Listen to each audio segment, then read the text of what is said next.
Hey, what's going on? You're watching NFL Daily. I'm your host, Mitchell Renz, joined with Tom Downey. We got NFL Rumors, our live Q&A. Oh, yeah. Tom, the Seattle Seahawks, they're shopping Frank Clark.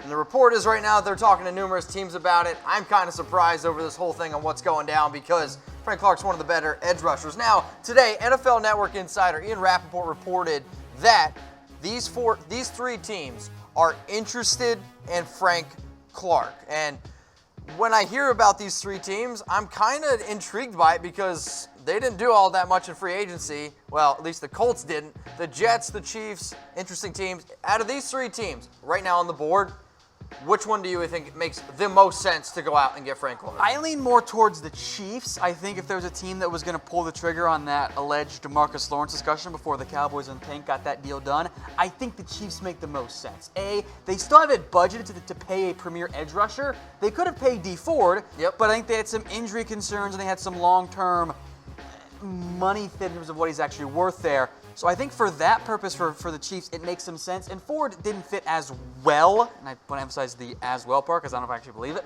as Frank Clark would in their scheme. Okay. So I think the Chiefs make the most sense in terms of desire, but from a cap perspective, it's definitely the Colts. They can bring him in with no trouble, and they've got two top 35 or 36 picks, whatever it is. They can afford to give away probably your second-round pick even and get Frank Clark in. Now, according to the report, the Seahawks are looking for a first-round pick. However, when I look at the Jets, this is the trade that I threw together here that we were looking at. I think the Seahawks, if they were to trade with the Jets, they would get the second-round pick 2020. You hinted at it. This is just like the D4 trade. It's exactly like the D4 trade. And the big issue for the Jets is they're not going to give up number 3. Absolutely not. For Frank Clark. There's no way in which they pull that trigger. Plus, you got to pay him 18, 19, 17, whatever million per year it ends up being. They don't have a second-round pick this year. So it's kind of what do you do? Maybe it's a conditional second-round pick where it becomes a first if, like, the Jets win the Super Bowl or something crazy. Yeah, maybe. And then there's also the potential Frank Clark trade to the Indianapolis Colts, who, this one's interesting to me because the Colts, they have the second-round pick who they got from the Jets, and this is the number 34 pick. So Seahawks receive 34, Colts receive Frank Clark. What says he about this? I think this is about the right value for Frank Clark. It's very similar to D Ford's value. Colts, because they have that second, they might try and play it hardball. And the biggest issue for Seattle is, given where we are in the offseason, there's not a lot of value going on. There's not a lot of teams that have a desire to add that edge rusher and pay him a lot of money. Teams that spent their cap space, they don't want to give up their draft capital and pay him, so it reduces the market and pulls down its value beyond what it is normally in a pure trade. Before we get to the next trade one, Bob Money's getting his money's worth. Chiefs, they released D Ford. They did not. They traded him. A little different. Yeah. A little different. And then Joshua Rue says Chiefs give up second-round pick. Close. Close. We think they could give up their 29th overall pick, so their first-round pick this year for D. Clark. I mean, obviously, if you're the Seahawks, this is the one you want. I think you could work out a package where you give up one of your second-round picks and like a third-round pick as well. I don't know if Seattle, though, is going to be willing to give away Frank Clark for only a late 50s pick.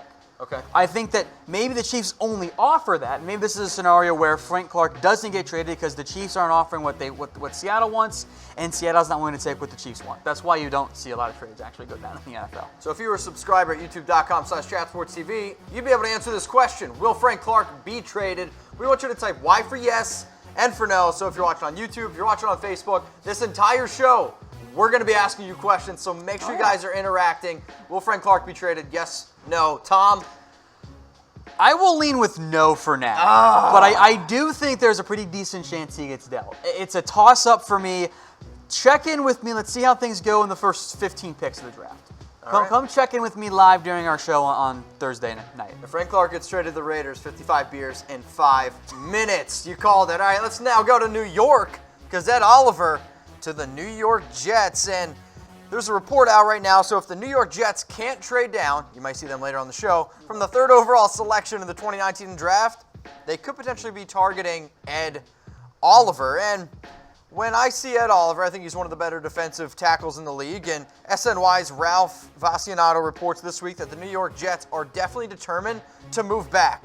Here's the other thing. Longtime NFL scout Greg Gabriel suggested Friday that Oliver is the number 1 pick, or the number 1 player for the Jets at number 3. We'll see. There are multiple reports out right now tying the Jets to different players. One has Ed Oliver, one's got Quinnen Williams, and a lot of people have connected them to Josh Allen because they need edge more than they need defensive line. So the Jets, I felt pretty good about Josh Allen 2 weeks ago. Now I'm certainly not as confident. I don't think I'll end up mocking Ed Oliver to the Jets because I think Quinnen would make more sense for them as a better pure player right now, which is weird to say based on where we were this time last year, even in September of the past year. And the biggest issue for me is the Jets. When you look at the way this defense is constructed, I know the GM loves defensive linemen, and I know it's more of an attacking style defense under Greg Williams. I don't know how you play them all in that 3-4 scheme. Granted, you can find a way to make it work on passing downs. But if you both want Leonard Williams and Ed Oliver attacking, it doesn't quite work as well when your edge rushers are so poor. Yeah. That's a big concern for me. So Oliver is as good a prospect as Josh Allen is. I don't think he's as good as Quinnen Williams is. But from a need perspective, and teams do value need at some level, how are you going to play all these defensive linemen? You just took 2 last year, and you re-signed Henry Anderson. You can't play this many defensive linemen on the field at once. So if you're the New York Jets, that's the big issue. Do you think maybe you're like, okay, if we just say we want every single position, maybe a team will trade up? And for the New York Jets, I think maybe that's what they're kind of doing. That makes a little bit more sense. And I think for the Jets, like, hey, you know what? We want this guy, we want this guy, we want this guy. Obviously, you're going to hype up Kyler Murray as best you can. So I think the Jets, I know they would love to trade down, but we'll get into this more in depth later.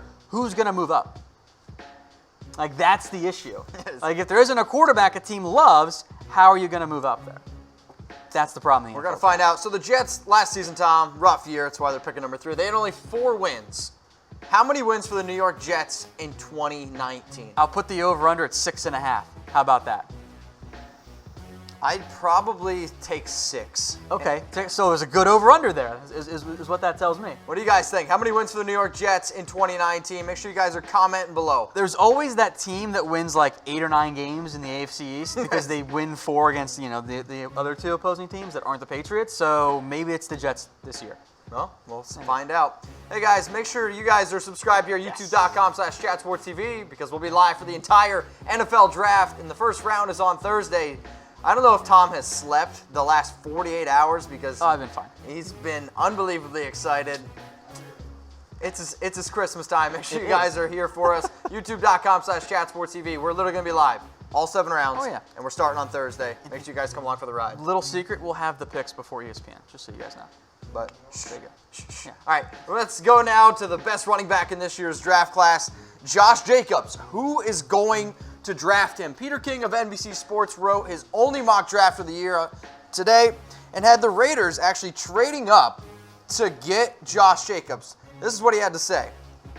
The best running back in this year's draft will probably be picked somewhere between in the 20s. Either the Eagles at 25, the Colts at 26, or the Raiders either trading up to 21 or taking him at 24 and 27. So here's my question for you. Yep.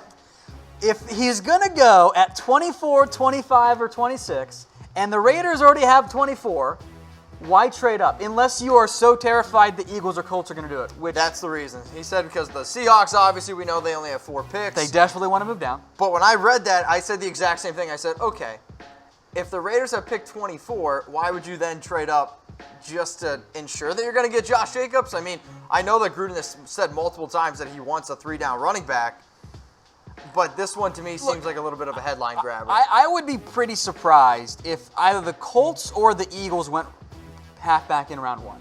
That's not really their MO. The Eagles just traded for Jordan Howard. Correct. I think it'd be more likely they trade for like a Duke Johnson instead.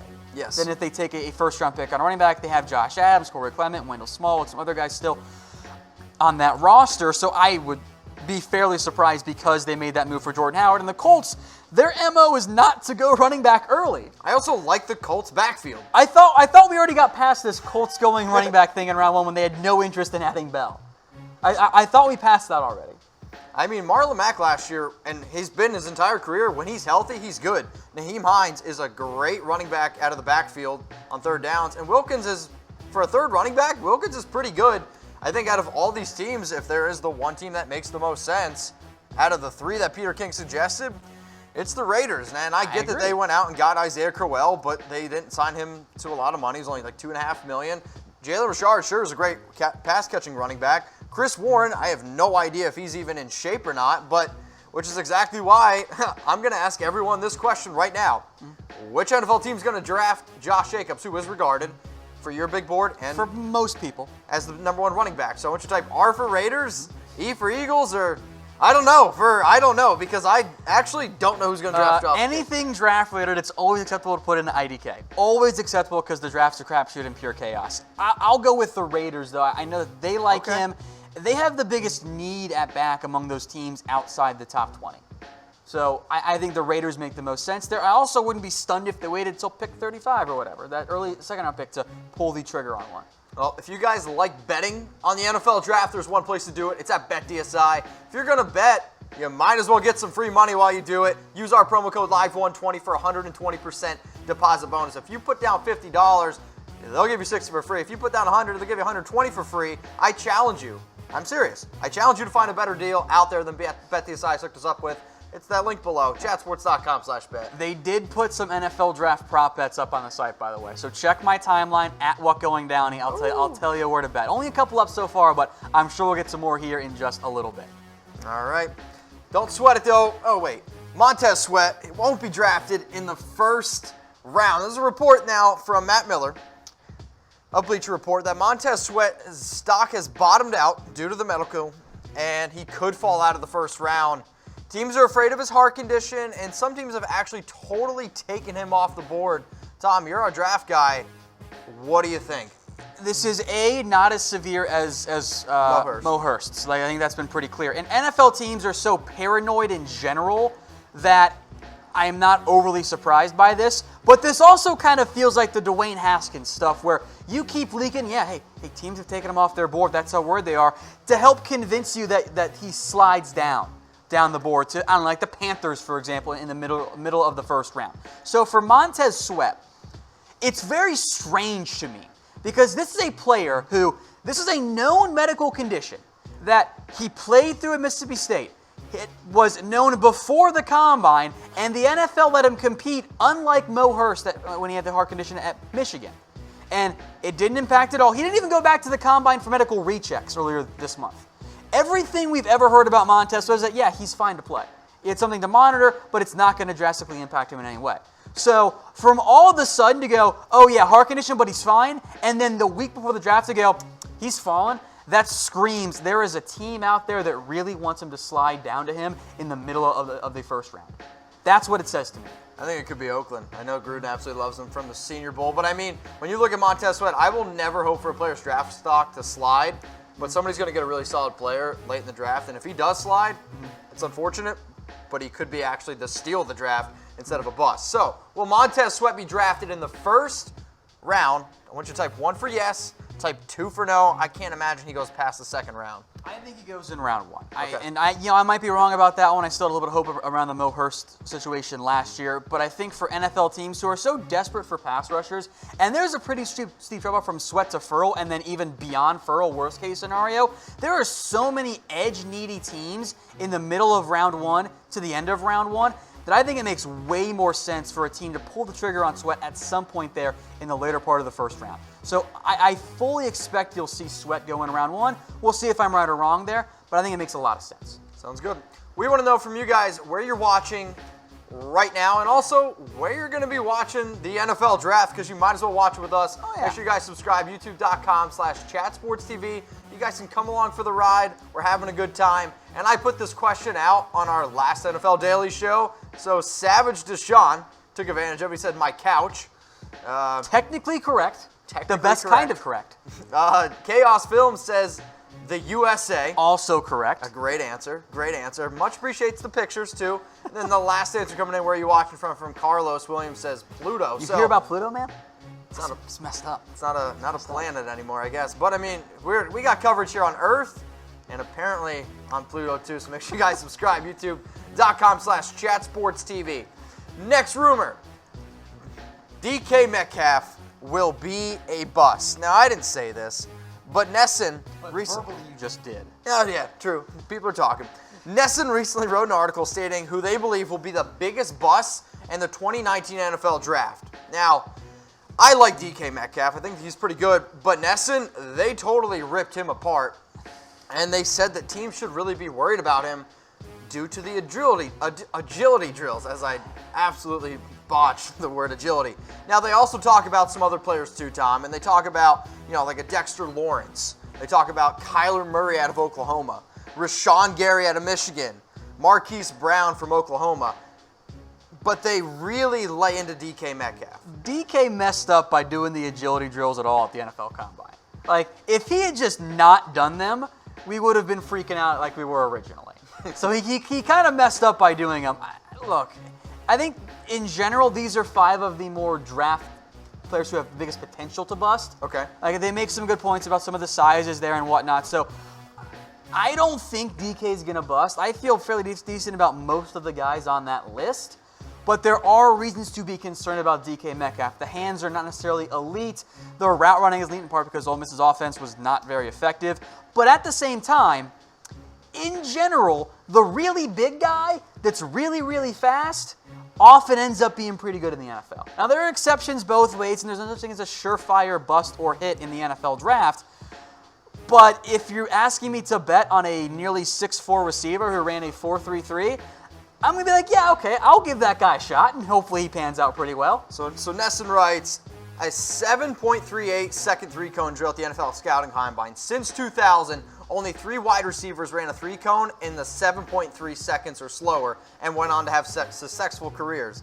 Metcalf ran a 4.5 second short shuttle at the Combine. Only 43 wide receivers have run a short shuttle slower than 4.45. Hopkins was one of those guys, though. DeAndre Hopkins is one of So, those guys. there's always exceptions there, and DK is such an athletic freak that I feel comfortable enough betting on him at some point in round 1, and what otherwise is maybe not an elite wide receiver 1 class, but a lot of good wide receiver 2s. He's definitely a boomer bust player, but man, he's got all the traits to hit in a big way. They're going to be like, oh man, we called him a bust, and now he's a top 5 receiver in the NFL. I'll gamble on that guy. Sounds good to me. Well, we're not a bust here, so make sure you guys subscribe, youtube.com/chatsportstv.